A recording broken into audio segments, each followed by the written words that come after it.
Hello everyone, welcome to a new episode of Inside Fnatic's Brush, and what a special one it is today as we're celebrating our World's qualification after the game versus G2 that went all 5 games. Absolute banger of a series we had. I'm your host as usual, Matt Scott. Thank you for tuning in today. We're gonna have a celebration. We're gonna have a party today. We're gonna talk about all the great moments from that series, and of course talk about all the games of round 2, including Rogue versus Mad Lions. As you can see, for that special occasion, I am wearing the Jade version World's jersey 2020. Had to celebrate in style. European flag representing EU, guys. So good, so good. What an insane weekend it has been, guys. I don't know about you, but my heart stopped like 10 times. Crazy. 15 games for the boys. But as usual, let's have a quick look of our topics for today on this side of the screen. First, we're going to talk about the finals, or finals winners bracket finals. There we go. Mad Lion versus Rogue, which was surprisingly a 3-0 stomp for Mad Lions. I thought it was going to be a much closer game, but we'll talk more about that later. Question of the day. I asked you guys about what you thought with Reckless performance and him being able to do anything outside of Fnatic. Now that he's had 1 split with Elements and 2 splits with G2 that haven't resulted into anything, no trophies, not even a qualification at Worlds, what's the conclusion we make?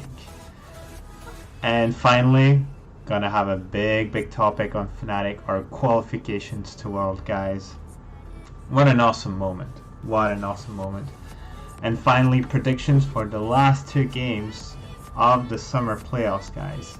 I think it's going to be an interesting discussion. Yeah, Adam top gapped it. Absolutely. It was a crazy one. So I'm just gonna put down that music for now, so we can take some time to talk about the current situation with the LEC.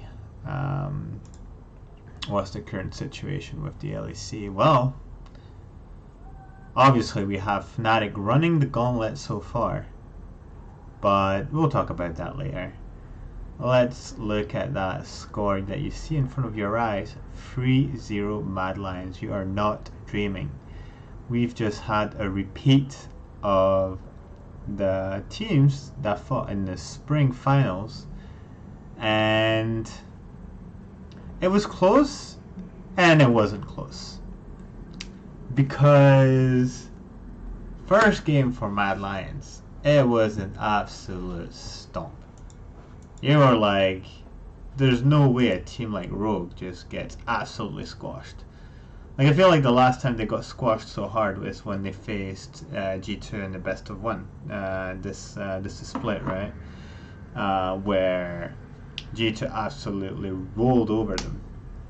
And that first game, like, if I take back the score, what was the final score? It was like 20-2 in terms of kills. It was close in terms of turret, but in terms of neutral objectives, like, there were 2 Barons. There's a 10k gold difference. Inspired couldn't even do anything on Xin Zhao. It was an absolute demolition from Armut on his Jace. Like, Armut played really well. He's one of the top laners right now. Like, you cannot deny him. But really, like, most of the team ended up deathless. But then when it came into game 2 and 3, it was much closer. Even with 1 or 2 of these games that Rogue should have won. And usually, like, Rogue is a more methodical team, right? They'll have one of the best early games, and they'll know how to play the map a bit more.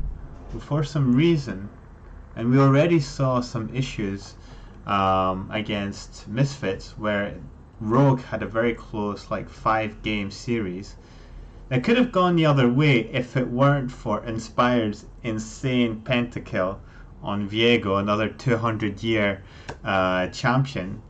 But nonetheless, like, it was a very close series. Like, the 5th game of Rogue versus Misfits was very close. And here it felt like whatever Mad Lions was given away, they always managed to take it back through a team fight, through a pick or something. And Mad Lions is like one of the best team fighting teams out there. It's quite insane to see a team that's almost, I would say, willing to play from behind, to be able to just catch you on a good team fight. It feels like almost they're letting the enemy team get too cocky, like too confident on their advantage, and then they catch them by surprise. And they just always have very good team fights. And they usually draft for good team fighting comps. Like if you what do you call it? If you look at their second game, there's like a lot of poke, but there's a lot of all in. They had an Alistar, they had a Viego, they had Rise, late game just EQs, just spreads his damage like crazy. And on the second game, like, again, it was very close in terms of objective. 9 turrets to 7, 4 inhibitors to 1. Rogue had like actually 3 Barons, which is crazy. And it just came down to Mad Lions catching the what do you call it? Catching the Elder Drake, right? So that's really what made the difference in the end, and managed to close the game. And then on game 3, now game 3 is the game where Rogue should have scored their first point. It's I mean, this one I started watching the game and I was like, okay, Rogue, maybe it's gonna start bringing it back. It's gonna be 2-1, and I just like left my computer to do something. I come back and it's like Mad Lions has won the series. I'm like, what the hell just happened? Like, how? And it's just the same thing. It's very close amount of turrets, 7-6. Both got Barons. Mad Lions gets the Elder Drake. So I don't know if it's an Elder diff at the end of the day, if that's what it takes. But 2 very close games, but Rogue wasn't able to capitalize. And Rogue should 100% close at least that 3rd game. Like the 2nd game, I'll give it, right? I'll say fine. But that 3rd game, for most of it, they were ahead. And then suddenly, Mad Lions takes a few good team fights. Next thing you know, they're ahead and they're just closing the game. And they're doing that while just like having fun. Like if you hear some of their voice comms, these guys are just like, even when they're dying, they're just like giggling around. And it actually reminds me a lot of like 2019 G2, who was just a very relaxed team in general, and they didn't really care about what would happen in the game. It's just, they were so confident in their skills that they knew that just whatever they would do, it would be successful in doing it, right? So I feel like that level of confidence is within Mad Lions right now, and this is what's allowing them to perform that well and qualifying to finals straight away. So Mad Lions gets to defend their title on Sunday, and Rogue goes down to losers bracket. Now I believe that was the situation last time as well, right? Instead of facing Fnatic, they were facing G2, if I'm not mistaken. So we have a bit of a repeat of Spring. Now, the question is, what level of Rogue we're going to get on Saturday, right? Because Rogue, it's weird. In the best of one, they really look untouchable, right? And when it comes to a best of five, I just feel like they have way more weaknesses. They still have very good early game. For some reason, their sort of mid to late game just completely shatters and falls to pieces. So, obviously we'll talk about it in the Fnatic segment, but I don't think they're unbeatable. And unless they have an insane week of training, I don't even see them winning finals, right? Like, I think Mad Lions is definitely the big favorite here, and they might just, like, it might be the first team outside of Fnatic and G2 that wins both splits. And that would be pretty crazy when you think of it, right? Because we've had one team before win one split, but never able to win both splits. That's always been either Fnatic or G2. Basically, one of these two teams, when they were strong, they would dominate the whole year.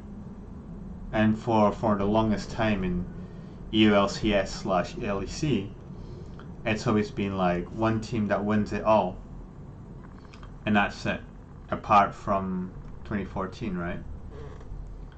And now, for the first time in the history of EULCS/LEC, we're probably going to see the first team outside of Fnatic and G2 win both splits. And that's pretty crazy, because for the longest time there was the narrative of, if you're not in Fnatic or G2, then there's no point competing in Europe. And that's been the reason why a lot of top players have actually left for NA, right? It's because they can get into these top teams. And all the other teams were competitive, right? They would get close, but not enough. They would always fail at that last hurdle. Either they would get third place, or they would go into finals and just face the strongest team, right? Like Misfits versus G2, Schalke versus Fnatic. They looked like the greatest team, but they were facing the team of the season. So I think this time Mad Lions has it, and it's exciting because potentially that means they go first seed into Worlds, and they get, I'd say, slightly maybe easier opponents. When you see that they were able to take Damwon to 5 games, imagine what they might be able to do against what do you call it? Against second seed LCK, maybe a third seed from NA. Who knows, right? But they will obviously face lower seed opponents. So then it's like then you have to think about, okay, so they make it out of the group stage, how far they get into group stage. Maybe we won't talk about that right now, right? Because there's a high chance, obviously, now, especially since Fnatic has qualified for Worlds, that I will be also doing a Worlds podcast. So that will be happening. But yeah, very exciting. Mad Lions looking extremely strong. I'm talking about final boss here because it looks like there's not a lot of team that can come and get them. 3-1 against G2, 3-0 against Rogue. Who's next? Are they gonna face Rogue again? Are they gonna face Mad Lions again? Are they gonna face Fnatic? Or are they gonna face Rogue again? There we go. But yeah, that's about it for the LEC. A quick 3-0 game. Really makes a difference compared to the full 5 games that we've had from Fnatic. And actually, before we dive onto Fnatic topic, I had a question of the day for you guys, which for some people might be a bit controversial. as it's not directly related to Fnatic, but it's about Reckless. Reckless, which I don't know. I think it's so weird to be in his position right now, right? So we're in Fnatic for the longest of times. You're playing, maybe for the first time in your career, at such an aggressive pace because you finally decided to play like your support plays in Worlds 2020, right? Like Reckless and Hylissang would just straight up win 2v2s because Reckless wasn't afraid to finally step forward. So you exit Worlds with everyone looking at you saying, damn, Reckless has like finally awoken. I cannot wait to see him with Hylissang next season. They're just gonna slap everyone. You've told your team and organization that you're gonna resign. You're gonna resign. You're staying with Fnatic. You're gonna resign. You even take part in selecting your new mid laner with Niski, and we know that because I believe he said it himself. But like just even at the time, the announcement of Niski, the voiceover, is from Reckless. So we know he took part in it. Like he was still part of the team when that announcement was made and that decision was made. And at the last moment, you decide, you know what? Sayonara, guys. I'm leaving for the rivals. I'm going into the shop in front of you. And you make all that setup with that video. Like, you know what, guys? I've always tried to be the best. And now with G2, I'm gonna make Worlds and I'm gonna win it, you know, and I will. That was the title, you know. That was the promise given to the G2 fans, and I will win Worlds. And to be honest, you look on paper, you look at that team of G2 at the beginning of the season, you're like, holy moly, dude, that team is packed. Everyone was like, there's like no one can contest them. They're going straight to Worlds. And you have Reckless that's like, well, I can't win on Fnatic. Probably G2 can carry me to victory, right? They're gonna give me the trophy, right? Surely. Caps is gonna carry me like he used to do before because he's an insane mid laner. I get to work with Mickey. He used to be part of Fnatic as a sub at one point, and he's good friends with him because like even before he would duo, like they would duo together. And not only in spring, you don't even make finals, right? So you miss out on the first trophy. But now in summer, not only don't you make finals, but you don't even make Worlds. And that's the third time of Reckless not being part of Fnatic. It just completely fails. In spring of 2015 when he joins Elements, which again was also a packed roster. Now you had Froggen in the mid lane, and Froggen was like one of the top mid laners at the time, right? Like, let me see if I can find the full roster again. When was it? Was Krepo part of the team at that time? There's Reckless, there was Schick, who was one of the top junglers as well. Well, it was Krepo, right? I believe. Back in the days. So they were looking like a top team. They were really looking amazing. But, no, it was Nif, sorry. It was Nif. Wicked, Schick, Froggen, Reckless, Nif. Why did I think, was it? Did he join in between? I can't remember. But yeah, it was supposed to be like a top team then. Because, like, they were the ones who won summer of 2014. So, yeah. And, what happens in spring again doesn't make finals, and Fnatic wins, and Fnatic showcasing basically that they don't need him to win. So that's like a strong statement. He still manages to come back. Know the success that he's known. That means making semis on 2015 at Worlds, obviously, making finals of Worlds in 2018, winning both splits. And now that there's too many splits for him where he gets nothing, he's like, oh, I'll just change team and see what happens.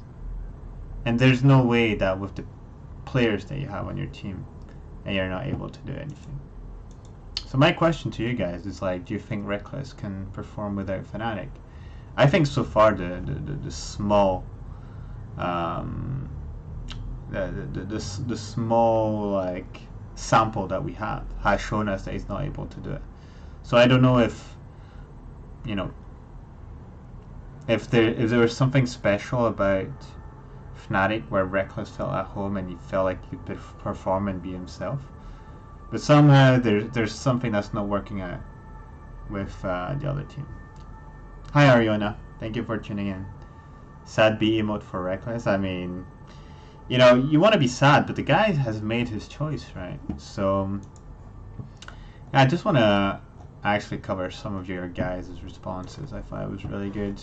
You guys had a lot of stuff to say about this, and I want to thank everyone who's has participated on this. But wow, okay, so I'm looking at the Twitter poll. The Twitter poll initially was more in favor of yes, Reckless being able to perform. Now it's literally at a perfect 50-50 vote after 44 votes. That's crazy. So some people are blaming the meta of ADC, which I think is like, if you really need a meta to perform, that means you can adapt to other champions. And Reckless is able to perform, like especially right now you can play Xayah, you can play Tristana, especially. He started playing Kalista, and we know he's able to play Kalista as well, right? It's just like Kalista is an option. It's not the greatest ADC, but it's still an option. People are saying it's not really his fault. It's more about the players around him.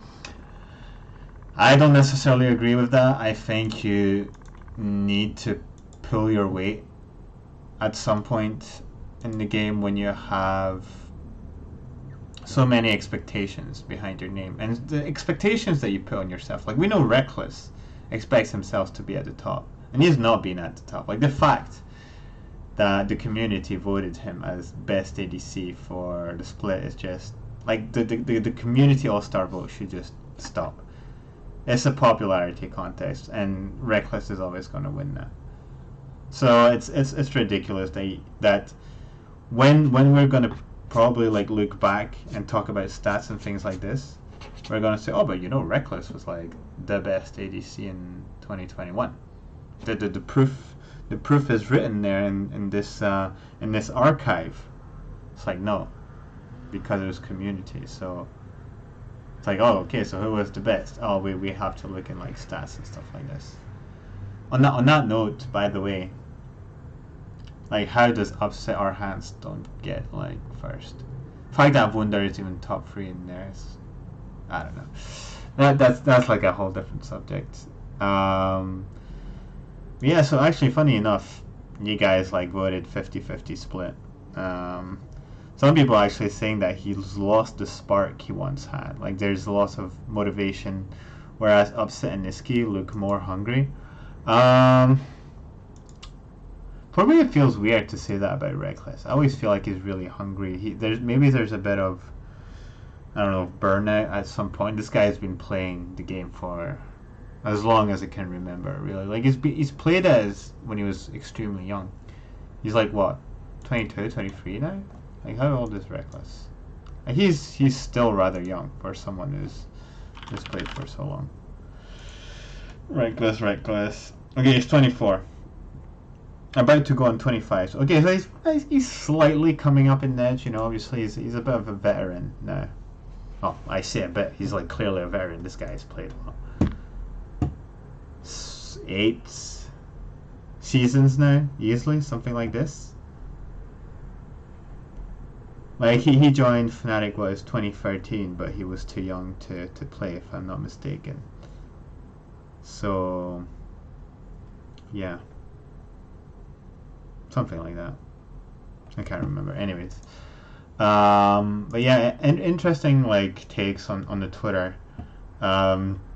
On Reddit, you were going in on him. Like some people are like, we're happy he's not performing. He's basically made his bed. A lot of people talking about Hylissang being the reason why Reckless was like so good and maybe why he has a dip in performance. Like Mickey was meant to be like one of the top supports, and they've played together for so long, so they should know their playstyle. Like the fit with Mickey should be there, but it seems that Mickey is maybe not able to make his ADC shines as much. You know, like when Perks was playing, was it really Mickey that was making him look so good, or was it just Perks who was just a natural beast at moving to the ADC position, right? Like there was always a lot of people praise Hilly, and even Perks, I believe, commented recently saying, you know, Hilly makes his ADCs look like faker, you know, which you know is actually a good point. Is the way Hylissang plays is like no one matches this level of craziness and confidence at the same time. Where like, what the hell he's doing? He just died again. Oh wait, but he created a situation where his team is able to clean afterwards. Okay, he's actually a genius after all. Some people are blaming Reckless's playstyle, which is like too passive, and unless basically someone like pulls him up into a more aggressive style, it's just not gonna happen. So, you know, and overall, you guys are saying yes, he's going to be able to perform, but at the same time, it feels like the people who voted no are the more expressive in that sense. Although some people are saying that he's able to succeed internationally, but he does need maybe a more aggressive support, which, again, 2020 Worlds, when he was going full aggressive, and finally, after what, 2-3 years of being with Hylissang, decides to go all in. You know, it's crazy. Talion has posted a massive thing, and I'm just going to read it straight out. He said, I say we've seen the best example in G2 that two great players in the bot lane don't necessarily make it a great bot lane. Sure, they're good, but Mickey and Reckless both have looked way more passive than with Perks and Hilly, even though they had the mechanics to compete with the best bot lanes. In my opinion, if you put Reckless back with Hylissang and Mickey back with Hans, they look as good in lane as they looked in previous years, and yet they are worse than all the top 3 teams' bot lanes. So that has to change, unless they have some high resource player in the top lane like Afari. While Reckless didn't do much this summer, I think the blame for the loss lies more on their top side. Reckless and this team would have been great if their top side was as good as they were before. Just look at spring regular split. The expectation for this team was top side gets resources with Mickey going to help. Then if that fails, we have the best team fight IDC in you as a backup plan. That can't really happen anymore. That the G2's lanes aren't straight up better. They also don't have a mid game that makes up for their classic week early. They never had good early in 2019 spring and consistently came back from those deficits because of amazing mid games. So they just lay down and die. They had no plan whatsoever versus us. Try to scale. Try to scale. I don't remember them making a single plan to play in the series versus us. They were just like 5 random players thrown together. And lastly, I've seen some G2 fans and others comparing Reckless with Perks and blaming him for the lack of leadership, which I think is just dumb in my opinion. People should blame Carlos and G2 management for not thinking of that issue when Reckless has repeatedly said he does not want to do that. They knew what they were getting, a player but not a vocal one. And I think there's a lot of good points in there. You know, it's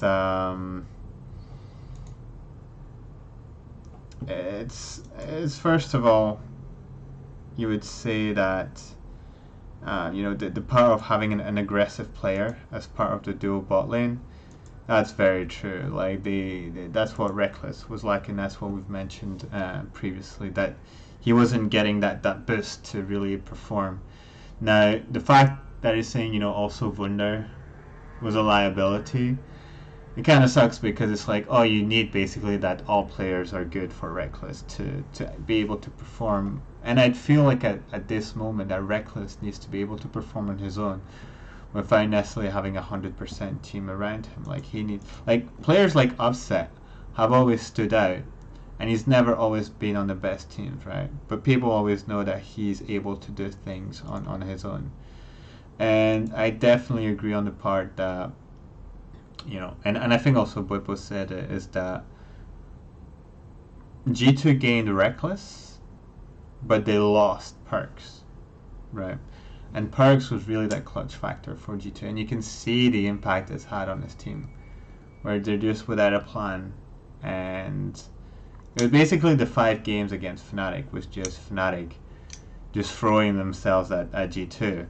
And then sometimes they won, and sometimes they gave away shutdown, and G2 won the game. But otherwise, it was just a complete dominating best of 5 from Fnatic. It was whether or not they decided to throw it in the end. So, you know, you get those situations. Sometimes they happen, but you have to ask yourself, you know, in the end, what did you want with Reckless, you know? Is that the caliber of player you wanted in the end? I don't think so. I don't think so. Sorry. You know, it's a bit of a shame that in the end Reckless just ended up being another ADC for G2, and he was not able to bring more because he doesn't want to be a leader despite being someone who's very knowledgeable about the game. And you can even see it like in the voice comms that Reckless is just really apart. He's very shy. When he tried to rally his team and make a speech, right? You could just see they were not listening to him. They were making noises, they were goofing around, and Reckless is like looking around like, come on guys, this is our last chance to qualify the Worlds, literally, like, you have to be serious. And they're just mucking around. You have Jankos who's just too busy like screaming. And every time like you see Jankos screaming, like Reckless is like literally like looking down in embarrassment, like, oh my god, please, let's just focus on the game. So yeah, all in all, you guys think that Reckless is still gonna perform, and obviously he's there for 3 years with G2, so you know, probably gonna end his career in G2, and we'll see the results he gets. In any case, G2 is gonna make some changes, so we'll be expecting them to be playing with different roster, different team, different players all around, and see if that works out for them. So yeah, thank you everyone for participating in today's poll. But now, guys, it is time to talk about the best thing that happened this weekend, and that's our qualification for Worlds. Let's go, guys. How happy are we? How happy are we? Like, be honest, how many heart attacks did you get on this best of 5? Like, holy moly. Holy moly, dude. Hey, let's start with the beginning, on Friday. Misfits game. So far with Misfits, we hadn't won against them in the best of 1, right? You know, we win the first game pretty handedly, I would say, and that was a very good sign. Bwipo completely going insane on his Viego, and Niski on his Silas. Then we go into the second game, and it's like, oh, looks like we've thrown the game a little bit. You know, we are giving them those shutdowns. We play the next game, we completely stomped them. Like we just roll over them. It was disgusting. Like, Upset was having none of it. Like, Upset was not losing this game. He went 12-0-10 on game 3. Like, holy moly. Holy moly, dude. Then game 4, same bullshit. We throw the game. Like this, if you think about it, Fnatic should have not been playing 15 games. Like maybe they play like, I don't know, 12 games maximum. Like if they went through all the games they were leading. But no, they decided to give us the heart attack. We lose against the Seraphine. And then out of nowhere, game 5, Misfits. I was like, I think we exit here. You see Bwipo pulling out the Graves out of nowhere. We see Hylissang on Morgana. Now, don't get me wrong, Hylissang is an insane Morgana. And people saying he's not good on Morgana, I urge you to watch his Morgana games outside of maybe this season. This guy is hit-seeking missile Morgana Qs. And sure, he hasn't had the best Morganas this season, or maybe this split in particular, but in no way is he a bad Morgana. It's like literally one of his best champions. So people need to go educate themselves on that one. But still, what happens is that when you're in a champion, you haven't really performed well, you don't necessarily have the right confidence, right? And we see Adam on Cho'Gath, I believe, for the first time this split. So I'm like, what the hell are we doing, dude? We're like first timing on stage these champions. Like, is this the right decision? And what happened is just that everyone absolutely smurfed it. Upset on the field, it was 4-0-4. Adam on Cho'Gath gets that. He's just so good, man. Adam is just so fucking good, man. Like that 4-man rupture. Oh my goodness, dude. That just won us the game. And then when he TPs for Elder Drake, and he completely fucks everyone. Niski with the great Twisted Fate ultimate hits them with a gold card, manages to defend himself on a 1v1, and finally Upset cleans it up with the LeBlanc that gets killed by the minions in the end. That was so funny. That was such a close one, dude. It was monk-ass. It was monk-ass. Whipple Pillar was filthy. Yeah, I mean that's on a G2 game. We're gonna talk about it in a minute. Can't wait to see our Worlds jersey this year.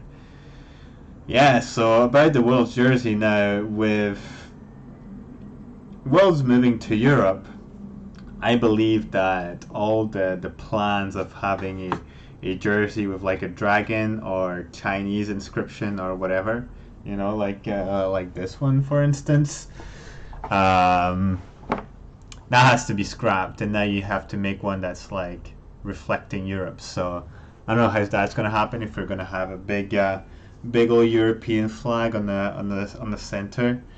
But yeah, that's going to be cool. That's going to be a cool one. But yeah, on that first best of 5, obviously Niski, as it was right against Misfits, right?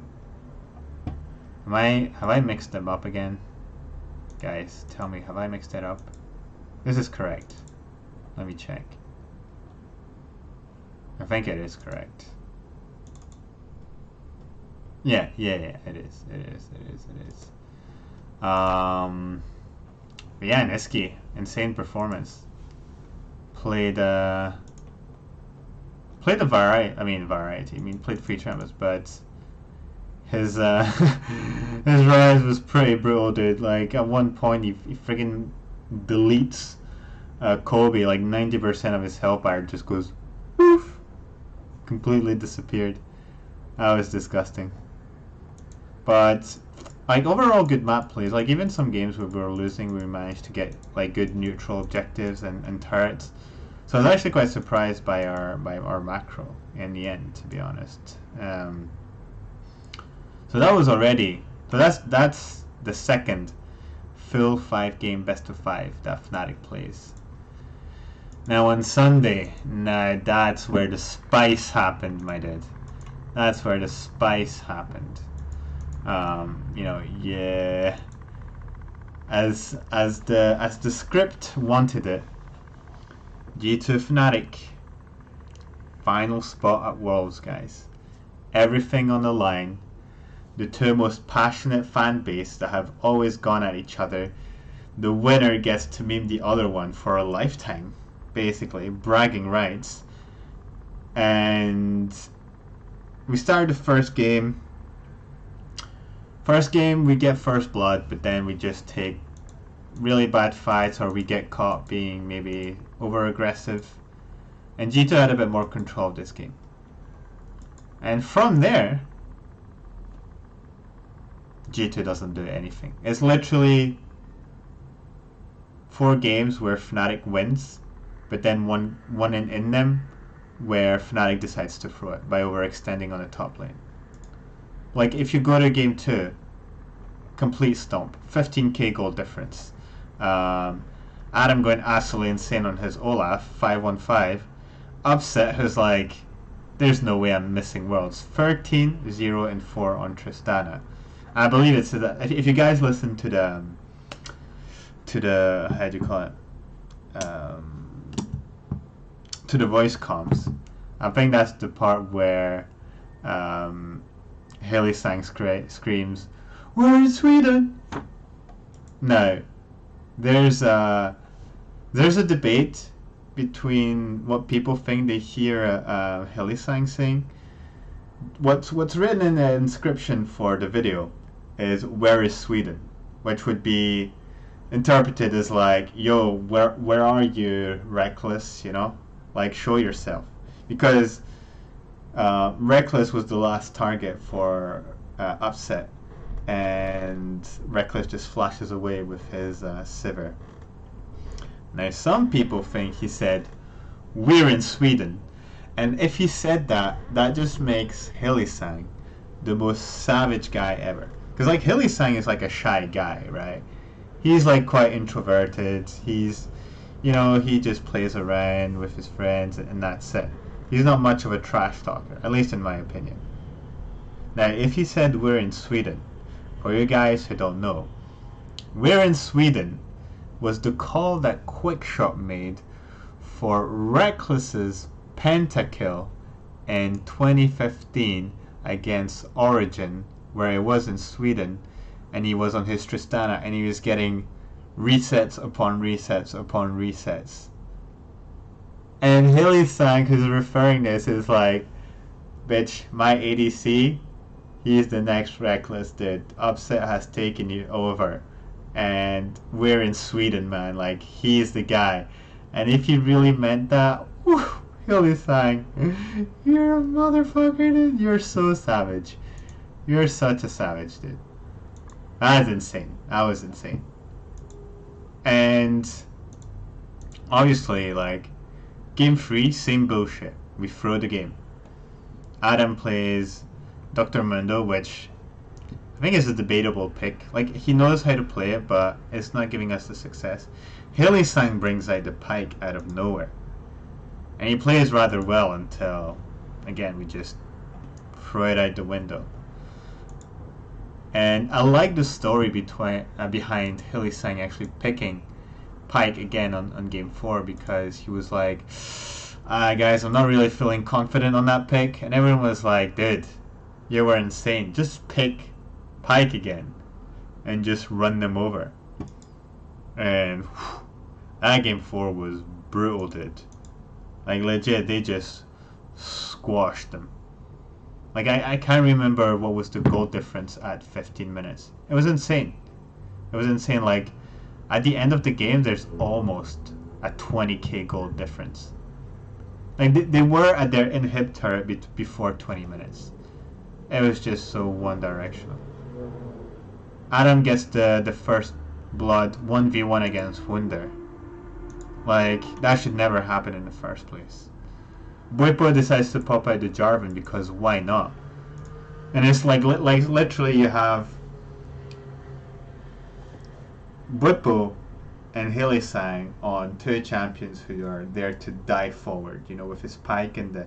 It's like the two craziest guys on Fnatic who are just looking to fuck your shit up have dive kits in their champions, and you're like, oh my god, I better stay like 3 turrets away from them And every time they saw someone in their field of vision, they were dead. Second tier tower dive, bot lane, they jump onto Wunder. Then Caps makes the mistake of getting a bit too close, gets dove on. Reckless mispositions in the mid lane, makes the mistake of actually leaving his base, obviously. Gets caught. Mickey, actually surprisingly, Mickey just got caught so many times on his Braum. Gave away a bunch of kills. I mean, obviously he had to go in blind because all the vision was being cleared and just getting caught over and over. It was an absolute slaughter. And then, as history would want it, Game 5, Fnatic versus G2. We have Le Petit Prince picking the unexpected Darius. Now you could say it's expected because we know he's played it before and he's played it really well.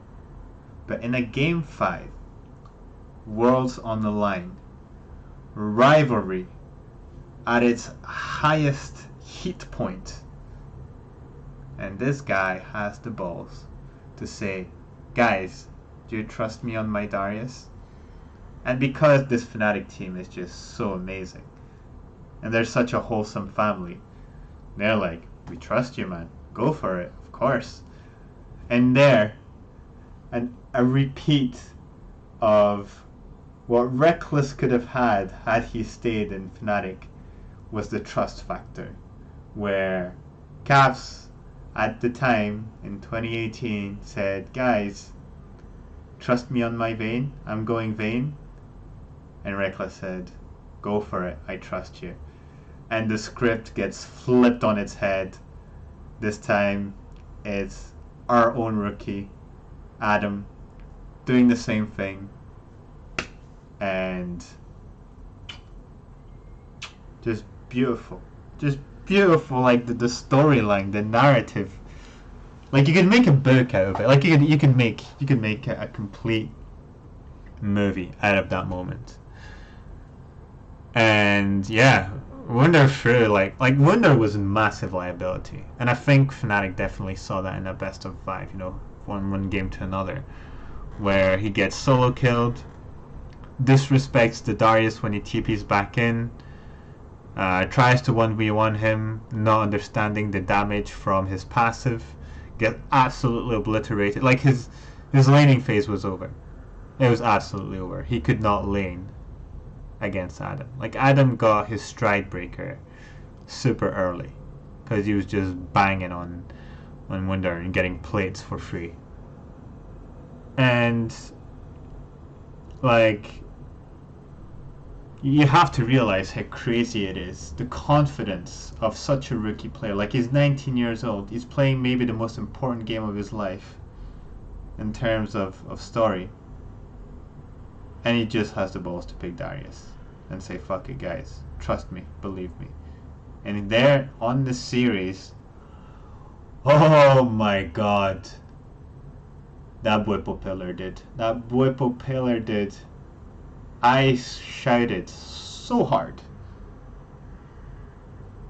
like crazy. That pillar, like as Whipple mentioned, the stinky pillar did. That was a stinky pillar. Like that pillar literally won us the game. The catch off Jankos, perfect. Like completely reading what he was going to do. Well warded on his wolves.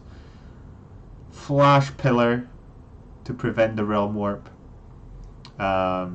Adam comes in, apprehends them all. There's actually a good play as well of Hillisang actually catching Reckless with his E, just pixel perfect, and there's a complete cleanup. So that happens. Then fight around the Baron where they just chase. Reckless, funnily enough, again decides to jump dive towards Niski, who teleports with Twisted Fate ult, gets stunned, frozen into place. They try to do the realm warp, apprehend from Adam again. Absolutely crazy. Absolutely crazy performance. And at that moment, you just knew it was over for them. It was just absolutely over. There was nothing they could do. Upset on Israel, absolutely crazy performance. This guy was tagging everyone with his Qs, just shredding them. Whippo's Trundle is so clean. And Niski's Twisted. Like, the fact they let Twisted Fate be played 4 games.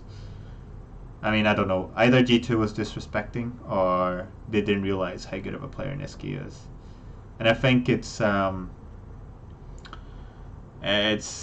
good thing that, you know, both our MVPs have been Niski and Adam for this week, because Niski has just played outside of his mind in this playoff so far, and Adam is just growing more and more. And if he continues like this, Fnatic will have signed probably one of the best top laners in EU in a long time. Like, it's like SOAS on steroids. It's crazy what this kid is able to do, and the confidence in the most gut-wrenching, stressful situation. And this guy just fucking sends it. It's like Darius, guys.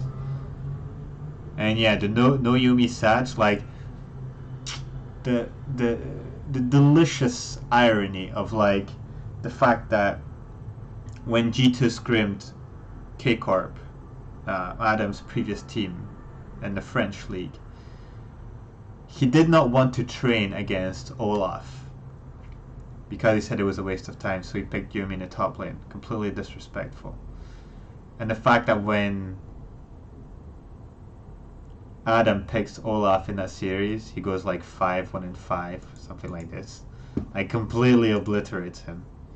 Yeah, 5-1-5. It's like, basically, like, Adam could. If I was Adam, I would have walked in front of Wunder's computer and just be like, shut the fuck up for the rest of your time, man. I have destroyed your career.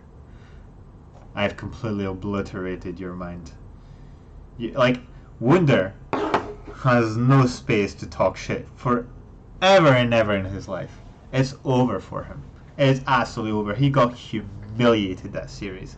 For someone as mechanically and smart as he's been before in previous seasons, he's like, the fact that, you know, obviously there's this story about him, you know, not wanting to practice and spending more time on World of Warcraft. I don't know if that's necessarily true or not, but if that's the case, it's like, you're not getting away with it. And the worst part is that you're getting smashed by a rookie in one of the most important games, and you miss worlds for it. Sweet justice is what it is. Absolutely. Absolutely. Amazing. Amazing. And what a way to end the week by Fnatic qualifying for Worlds. Like, oh man, I really got emotional, because just think about everything, guys. You know what? Let's take this time. Even if the split is not over, the fact that we've qualified for Worlds, let's just, like, have a look at the season. When Niski was announced, people were shitting on him. Any reject, support player, he's not the one who's going to help us beat the likes of Caps. The bad player. He was never good enough to make it to Fnatic when he was in Fnatic Academy. All that shit. He comes in, basically everyone hates him. Then Yamato gets announced. Yamato, this guy's just a big talker. He's not even a real coach. He's just like a philosopher. How does he get a job? How does he end up in Fnatic? We need Dylan back. We need the grabs. We need this. We need that. We need Peter Dunn. What the hell?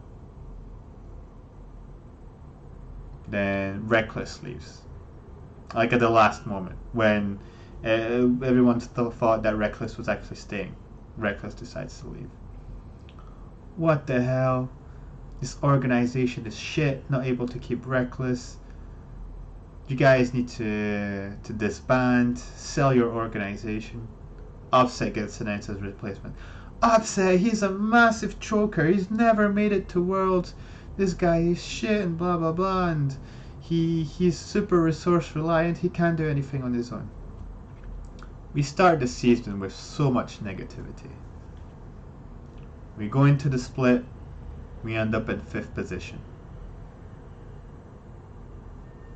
And I'm talking spring split, right? 5th position after playoffs. All the naysayers basically get validated in their opinion. Fucking shit. Kick Niski. Kick this. Kick that. Whippo is shit. Haley Sang is Inter. Blah blah blah blah. Of all the players leaving, Selfmade ends up leaving. Who some people, could argue he was probably one of our best players. Why are you getting rid of Selfmade? He was our best player. There's no good junglers. Oh, you're moving Whippo into jungler? Haha, autofill jungler. Nice choke, nice stupid move. Who do we get as a top laner? A rookie who just had 1 season in the LFL. Sure, who's won EUM, but heavily criticized by even analysts and specialists. Like, this guy's too much of a rookie. Fnatic is making the wrong bet here. They got the wrong French top laner. They should have gotten SLT instead. Vitality is looking like a much stronger team. Oh, they got Litter. Fnatic should have gotten Litter instead. This guy is so good mechanically. He's gonna shit on Niski. Summer goes on. You have a rather good split. We choke a bit on the end, and we unfortunately start on the losers bracket. Everyone's saying Fnatic's not gonna make it to Worlds, Just as we said at the beginning of the split, bringing in that rookie, moving Whippo to jungle. That's not a Worlds team. That's not a Worlds team, guys. We go 5 games against Vitality. Very close game. We beat our former jungler. We go against Misfits 5 games. We have to go through pauses because Rise ultimate mechanics, intended mechanic by the way, just completely fucks up our teamfight strategy. We get memed for it. Fnatic abusing pauses. Carlos, obviously, the most intelligent person in the world, actually thinks that we're cheating because he doesn't understand anything. And, I guess if it happened to his players, he would tell them to never pause and just play the game even though it was bugged, because he's just that good, and that's how men play the game, like as if there was like a handshake, it's like top laners, top laners. The thing is that it's only a 1v1 fight, and junglers should never be there. Like the unknown agreement between top laners. So he thinks it's the same thing, right? So we have to go through that bullshit. And when we finally meet G2, I'm sorry, someone's asking me as a request. I'm just gonna completely ignore that. As a final game against G2, where everyone has us as losing the game, we finally beat them in the most beautiful way, with an amazing Adam, with Niski playing absolutely crazy, much higher than anything expected. Upset is having banger games with the Tristana and the Ezreal. Hilly Sang is playing pixel perfect with the right engage. And Whippo is playing such a variety of junglers. Instead of just always going Viego and Xin Zhao, he brings out things like the Graves and the Jarvan, and we play so friggin' well, and we get rewarded with a world spot. And after all the bullshit this team had to go through, that's finally what we get. We get our world position, and we just shut up everyone. Now, obviously, the adventure is not over. As they say, we are on the mountain, but we need to be alone on that mountain right now, as Yamato would say. So now, what is left, guys? 2 more best of 5s. And that's where I'm going to go into my predictions. Predictions. I believe, personally, that we have what it takes to be Rogue. You know. Rogue has shown some weaknesses, obviously. But, you know, I think it's going to be another best of 5 game. Sorry, not best of 5. Full 5 game series. That's what I meant. And I think we can take it. I think we're able to take it and continue to improve on the best of 5 we made. Now, in any case, whoever fights Mad Lions, I just think they're just too good right now. I think Mad Lions is gonna win it all. You know, it's I don't know what you guys think. I think like if we go 5 games, then like Mad Lions will have to take them to 5 games. But I just think they're just very good at team fighting, and even when you're ahead, like you cannot expect to necessarily win against them. But you know, sometimes, guys, you have to ask yourself what it's about. You know, what are we here for? What are we here to encourage? Who are we behind? And I think we just need to believe, guys. We are on a mountain. Fnatic is winning the LEC. Let's go for it, guys. 2021 summer. It's ours, baby. 2 more best of 5. 5 games and another 5 games. Rogue is going down. Mad Lions is going down. Hopium Copium. Fnatic is taking it all the way, baby. Who's with me? We're going all the way. We are on top of the mountain, and there's no one that's with us, baby. Adam in the top lane, Bwipo in the jungle, Niski in the mid lane, Offset and Hillisang, the lovers duo in the bot lane, and Yamato at the helm. There's no one who can take us. Hopium Copium, we are lifting this LEC trophy. It is ours, baby. First seed for Worlds. We're taking it all the way. Adam is winning every trophy he's gonna come across. I don't care about anything. It's happening. It's happening, boys. We have to believe. Always Fnatic, guys. All the way.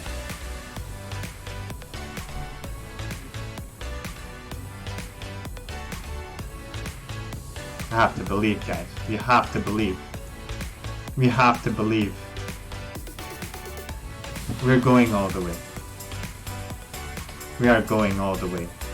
We are believing in this team. So on Sunday, when we all tune in, get ready.